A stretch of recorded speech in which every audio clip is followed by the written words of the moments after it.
और सारे प्रकार के विषयों का त्याग कर दो। क्या करो फिर?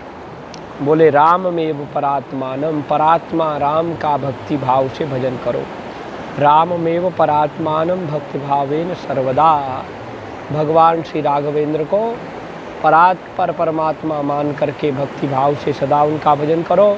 सीताम समर्प्य रामाय, और भगवती सीता जी का जो तुमने अपहरण किया है, अब उससे अपने हृदय में ग्लानि भरते हुए राम जी को, भगवती सीता को अर्पण कर दो। राम जी के अर्पण कर दो और तत्पादानुचरो भव, और भगवान श्री राम और भगवती सीता के चरणों के अनुचर बन जाओ, उनकी सेवा करो। विमुक्त सर्व पापेभ्यो, अगर तुम भगवती सीता और भगवान श्री राघवेंद्र के चरणार बिंदों के अनुरागी हो गए, अनुचर हो गए, तो निश्चित रूप से तुम सर्व पापों से विमुक्त हो जाओगे, सर्व पाप से छूट जाओगे। विमुक्त सर्व पापेभ्यो विष्णु लोकम प्रयास्यसि, सारे पापों से छूट करके तुम विष्णु लोक को, उस अमर लोक को प्राप्त कर लोगे।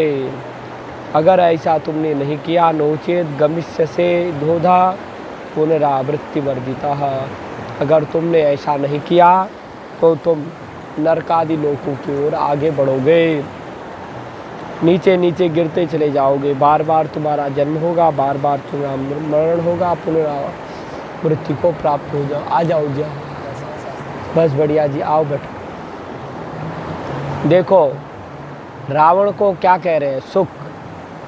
सुख जो है रावण के मंत्री है, दूध भी बनते हैं।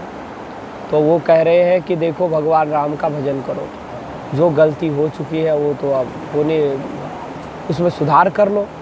गलती तो हो गई, अब सुधार आपके हाथ में है, तो सुधार कर लीजिए। भगवान श्री राम साक्षात परमात्मा है, ऐसा मान करके सदा सदा के लिए उनका भजन करो, सर्वदा भजन करो। और भगवती सीता जी का आपने अपहरण किया है, सीताम समर्प्य रामाय, सीता जी को राम जी को अर्पित कर दो, और तत्पादानुचरो भव, भगवती सीता जी के भी और भगवान श्री राम के भी चरण के अनुचर बन जाओ, अनुगत बन जाओ। जहाँ जहाँ उनके चरण चले उनके पीछे पीछे चलो, माने उनके चरणों के अनुगत हो जाओ। जैसे मर्यादा में राम जी चलते हैं, अपने जीवन को बिताते हैं, वैसा अपना जीवन बना लो। ये कह रहा है, वो सुख कह रहा है मंत्र।